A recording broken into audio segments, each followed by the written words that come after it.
नमस्ते बच्चों। Last lecture में मैंने आपको संत मीराबाई द्वारा लिखा गया गिरधर नागर का पहला पद समझाया है। उस पद में मीराबाई कृष्ण के प्रति अपना प्रेम किस प्रकार व्यक्त करती है, वह किस प्रकार कृष्ण को अपनाती है और सर्वस्व निछावर करते हुए वह कृष्ण को अपना पति मानती है। लोक लाज की परवाह न करते हुए वह कृष्ण के लिए सब कुछ करने के लिए किस प्रकार तैयार है, यह मैंने आपको पहले पद में समझाया है। बच्चों, आज हम मीरा का दूसरा पद देखने वाले हैं। दूसरा और तीसरा पद यह भी हम देखने वाले हैं। दूसरे और तीसरे पद में मीरा कृष्ण के प्रति क्या कहती है, हमें क्या समझाना चाहती है, इसका पठन आज हम करने वाले हैं। तो सर्वप्रथम दूसरा पद मैं आपको पढ़कर सुनाती हूँ, ध्यान से सुनिए। हरि बिन कुन गति मेरी, तुम मेरे प्रतिपाल, कहिए मैं रावरी चेरी। आदि अंत निज नाव तेरो हिमाय फेरी, बेर बेर पुकार कहू प्रभु आरती है तेरी। यो संसार विकार सागर बिच में घेरी, नाव फाटी प्रभु पाल बांधो बूढ़त है बैरी। बिरहनी पीव की बाट जोवे राखल्यो नेरी, दासी मीरा राम रटत है मैं शरण हूँ तेरी। तो इस दूसरे पद में मीरा कृष्ण के बारे में क्या कहती है, पहली लाइन हम देखेंगे। हरि बिन कुन गति मेरी, हरि बिन कुन गति मेरी। तो कुन का अर्थ है कहाँ, कुन यानी कहाँ, और उसमें ही दूसरा शब्द है गति। गति का अर्थ है आश्रय। गति यानी आश्रय। पहली लाइन में मीरा कहती है हरि बिन कुन गति मेरी, यानी हरि बिन, हे हरि आपके बिना मेरा कौन है, अर्थात आपके सिवा मेरा कोई नहीं है। यानी सब कुछ वह कृष्ण को अपनाती है, यानी उसके सिवा मेरा दूसरा कोई भी नहीं है, ऐसा वह इस पहली लाइन में हमें बताती है। दूसरी लाइन में देखो, तुम मेरे प्रतिपाल कहिए मैं रावेरी चेरी। तो प्रतिपाल का अर्थ है पालन करने वाला। प्रतिपाल यानी पालन करने वाला।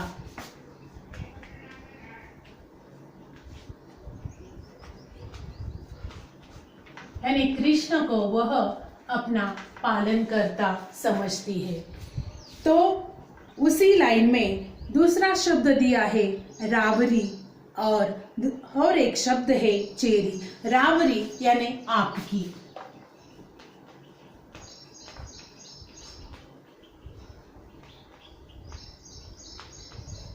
और चेरी शब्द दिया है। चेरी का अर्थ है बच्चों खाने की चेरी नहीं, चेरी का अर्थ है दासी। तो इस प्रकार यह दूसरी लाइन हम देखेंगे, तुम मेरे प्रतिपाल कहिए मैं रावरी चेरी। यानी वह कहती है कि आप ही मेरा सर्वस्व है, यानी पालन करने वाले हैं, और मैं आपकी दासी हूँ। यानी आप मेरे पालन करने वाले और मैं आपकी दासी, ऐसा इस दूसरे लाइन का अर्थ है।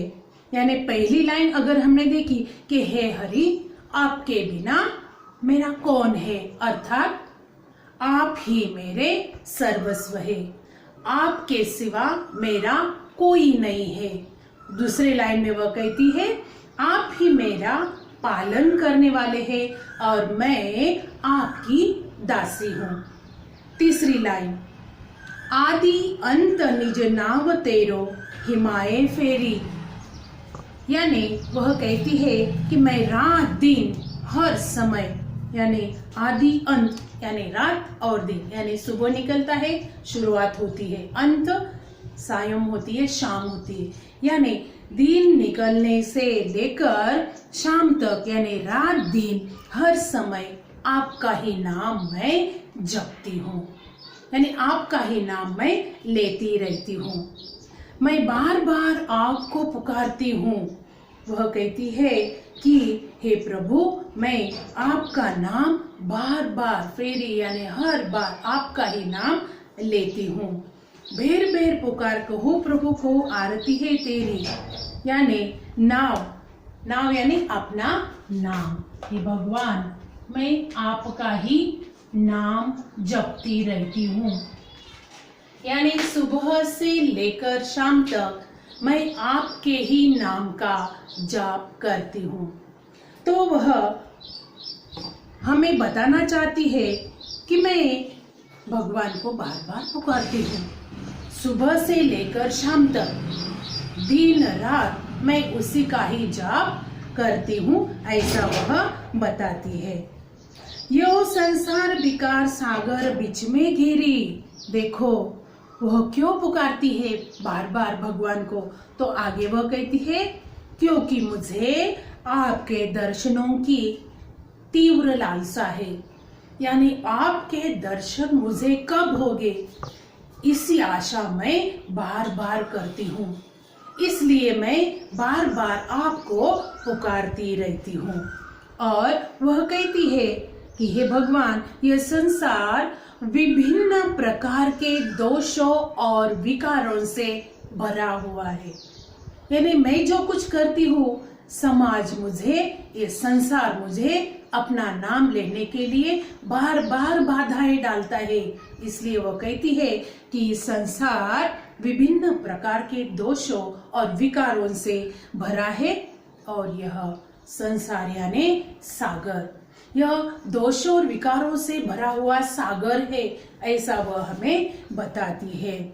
और वह आगे कहती है नाव फाटी प्रभु पाल बांधो बुड़त है बेरी, यानी आगे वह कहती है कि जिसके बीच में मैं घेरी हुई हूँ, यानी मैं इस संसार में दोष विकारों के सागर में घेरी हुई हूँ, अटक गई हूँ, मैं वहां फंस गई हूँ और इस संसार रूपी सागर में मेरी नाव टूट गई है। यानी यह संसार मेरे लिए क्या है, यह संसार मेरे लिए बाधा है और मैं इस संसार में डूबती चली जा रही हूँ, इसलिए वह कहती है कि बेरी बेरी यानी बार बार मैं आपका नाम जपती हूँ।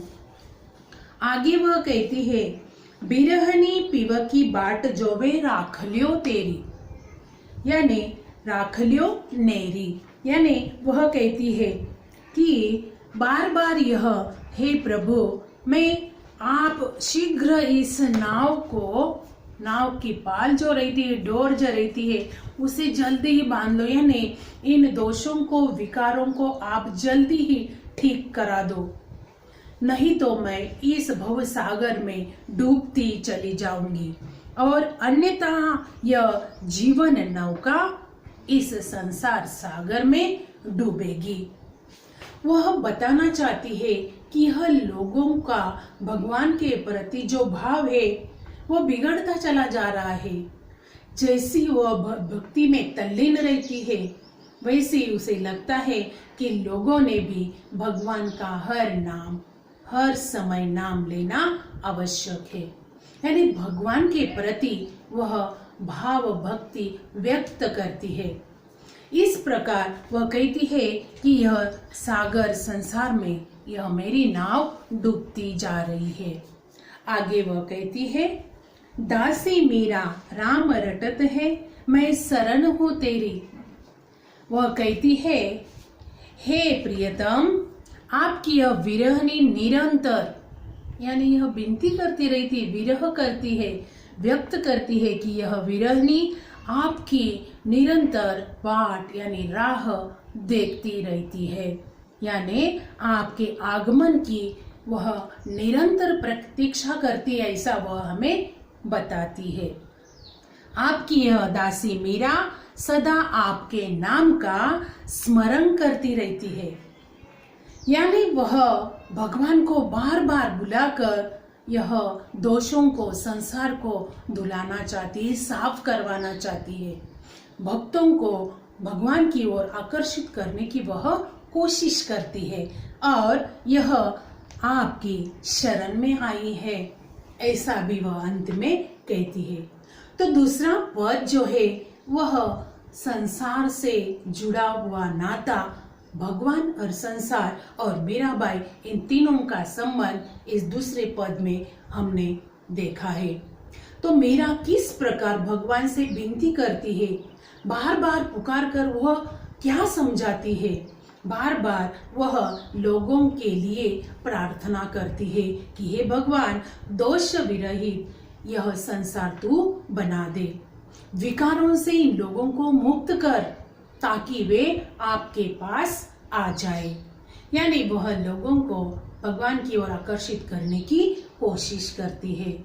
यह संसार रूपी सागर वह कहती है, संसार को उसने सागर की उपमा दी है और इस भरे संसार में यह नाव किस प्रकार डूबती चली जा रही, यानी नाव डूबना जैसे पानी में नाव तैरती है और कुछ छेद हो जाने के बाद उससे अंदर पानी घुस जाता है और पानी भर जाने की वजह से नाव पानी में डूबने लगती है।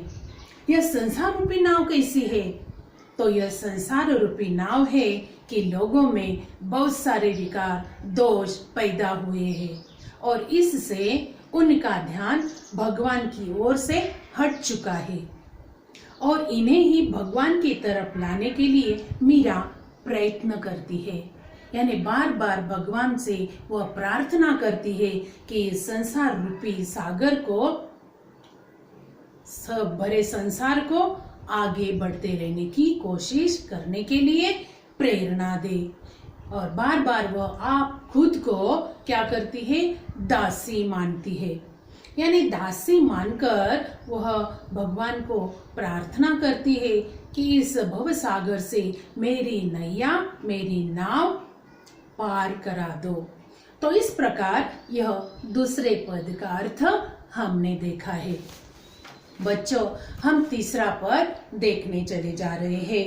तो तीसरा पद है, फागुन के दिन चार होरी खेल मनारे, बिन करताल पखावज बाजे अनहद ही झनकार रे, बिन सुर राग छत्तीसु गावे रोम रोम रनकार रे, सील संतोख की केसर घोली प्रेम प्रीत पिचकार रे, उड़त गुलाल लाल भयो अंबर बरसत रंग अपार रे, घट के पट सब खोल दिए है लोक लाज सब डार रे, मीरा के प्रभु गिरधर नागर चरण कवल बलिहार रे। तो तीसरे पद में मीरा हमें क्या समझाती है? वह खुद के मन को क्या कहती है? यानी भगवान के प्रति प्रेम व्यक्त करते समय, भक्ति व्यक्त करते समय वह इस तीसरे पद में क्या कहती है कि हे मेरे मन, फागुन मास में होली खेलने का समय अति अल्प होता है। यानी फागुन मास में हर तरह के त्योहार आते हैं, उसमें होली है। तो वह कहती है कि जब यह फागुन मास आता है तो होली खेलने का समय जो है अल्प है, यानी ज्यादा समय तक हम होली नहीं खेल सकते। अतः तू जी भरकर होली खेल, यानी जी भरकर होली खेल, यानी सदा आनंदित रहने की कोशिश कर। यानी वह अपने मन को ही समझाती है, अर्थात वह हमें बताना चाहती है कि मानव जीवन अस्थायी है। मानव स्थायी रूप में एक जगह पर ज्यादा समय तक नहीं बैठ सकता। यानी मानव कैसा है? अस्थायी है, अचल है। यानी ज्यादा देर तक वह एक ही जगह पर बैठकर अपना कार्य पूरा नहीं कर सकता, उसे हिलना डुलना पड़ता है। तो बच्चों, वह हमें इतना ही इस पद में, इस लाइन में, हमें पंक्ति में हमें समझाती है कि मानव जीवन अस्थायी है, इसलिए भगवान कृष्ण से पूर्ण प्रेम से हे मन प्रेम कर ले। अस्थायी होने की वजह से मनुष्य को भगवान की तरफ लाने की कोशिश करती है कि वह अपना पूर्ण मन से प्रेम करने के लिए अपने मन को वह बताती है।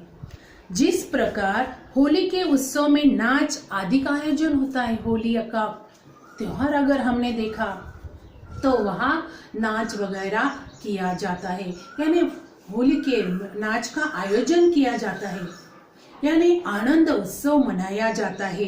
तो इस प्रकार वह कहती है कि उसी प्रकार कृष्ण प्रेम में मुझे ऐसा प्रतीत होता है, यानी वह लाइन देती है कि बीन सुर राग 36 गावे रोम रोम रनकार रे, यानी वह कहती है कि उसी प्रकार कृष्ण के प्रेम से मुझे ऐसा प्रतीत होता है कि मानो करताल, पखावज यानी एक वाद्य है, यानी बजाने का एक वाद्य है, एक प्रकार का वाद्य जो हाथ में लेकर बजाया जाता है।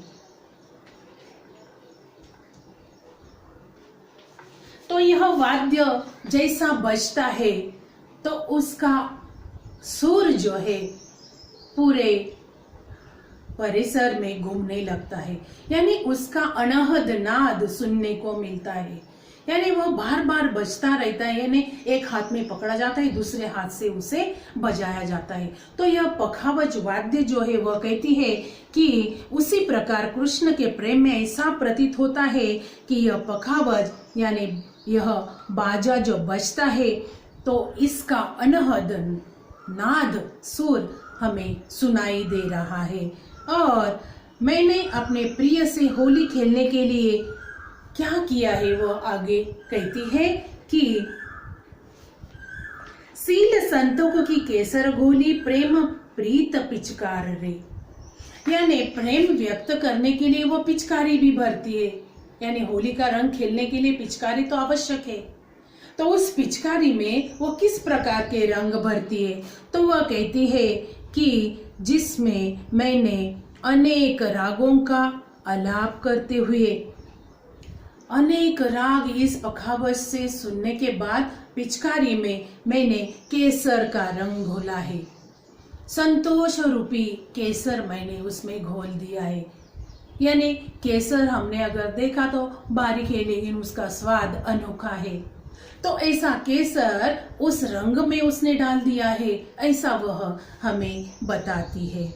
और इस में वह कहती है कि मेरा रोम रोम यानी मेरे शरीर का एक एक भाग, मेरा रोम रोम भगवान कृष्ण के प्रेम के रंग में डूबा रहता है, यानी इतना वह मग्न हो जाती है तो कृष्ण के सिवा वह किसी को भी नहीं देख पाती, यानी इतना मग्न वह होती है।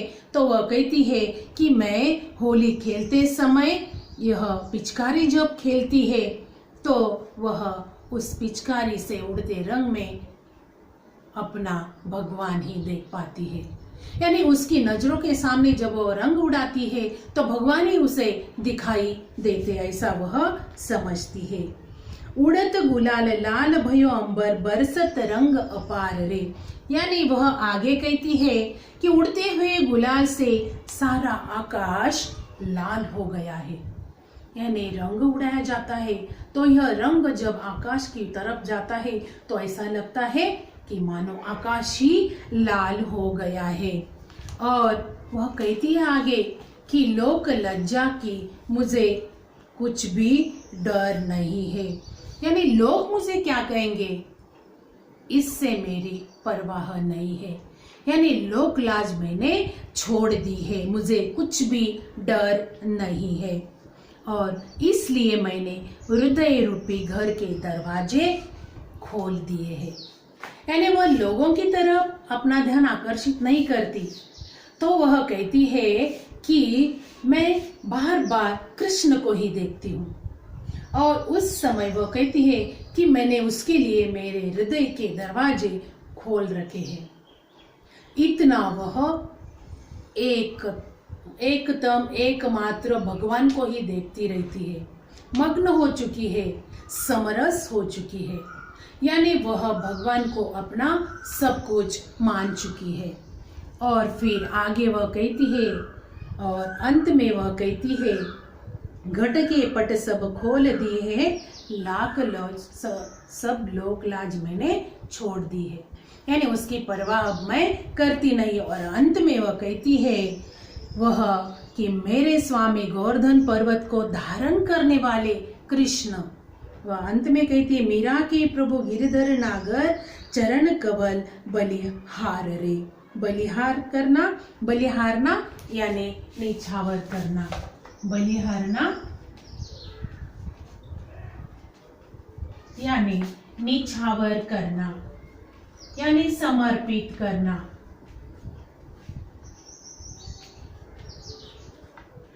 तो इस प्रकार यह अंतिम लाइन पद अगर हमने देखा, अंतिम पंक्ति अगर हमने देखी, तो वह हमें बताना चाहती है कि मीरा कहती है कि मेरे स्वामी गोवर्धन गिरिधर यानी गोवर्धन पर्वत हाथ में पकड़े हुए धारण किए हुए कृष्ण भगवान है। हमें वो बताती है कि कृष्ण भगवान ने अपनी एक उंगली पर लोगों को बचाने के लिए इस पर्वत को अपनी उंगली पर उठाया था, और इस पर्वत के नीचे सब लोग आकर खड़े हो गए थे, जबकि बहुत भारी बारिश हो रही थी। उसी समय इस गिरधर धारण करते हुए लोगों को बचाने वाले एक ही है, और वह कहती है कि यह मेरे भगवान कृष्ण है। मैंने उनके चरण कमलों को अपना सर्वस्व निछावर कर दिया है, यानी मैं पूर्ण रूप से उन्हीं के लिए समर्पित हो चुकी हूँ। यानी इस पद में उन्होंने अपने मन को समझाते हुए लोगों के प्रति भगवान कृष्ण की तरफ आने के लिए अपने मन को किस प्रकार आकर्षित करने की कोशिश की है, इसके बारे में जानकारी हमने इस पद में प्राप्त की है।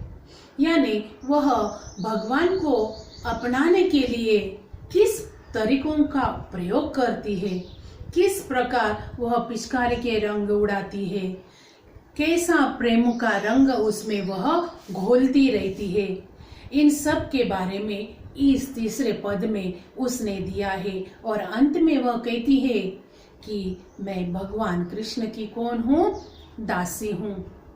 उसी के चरण कमलों पर वह अपने खुद को समर्पित भी करती है। शब्द दिया है बलिहारना यानी निछावर करना, यानी उसने अपने खुद को उनके चरण कमलों में अपना सर्वस्व बलिदान किया है, समर्पण किया है, निछावर कर दिया है। यानी शुरू से लेकर अंत तक अगर हमने देखा तो मीरा की कृष्ण के प्रति भक्ति कैसी थी। पहला, दूसरा और तीसरा पद, अंतिम पद में वह अपने मन को समझाती है, दूसरे पद में वह लोगों के लिए प्रार्थना करती है, और पहला पद जो है वह समझाती है अपने खुद के मन को कि मैंने किस प्रकार भगवान को अपनाया है। यानी लोगों की परवाह उसने की नहीं है, यानी लोगों की परवाह यानी लोग लाज छोड़कर उसे कुछ भी डर नहीं है, कौन मुझे क्या कहेगा, पहले पद में बताया। और दूसरे पद में वह लोगों के लिए यानी भव सागर से पार करने के लिए, नैया को दूर हटाने के लिए, यानी लोगों को अच्छे की ओर आकर्षित करने की उसने कोशिश की है।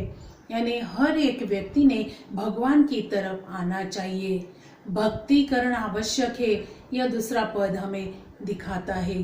और तीसरा पद वह अपने मन के बारे में बताती है कि अपना मन किस प्रकार होना चाहिए। उसमें वह उसने और एक शब्द दिया है कि मानव अस्थायी है, अचल है।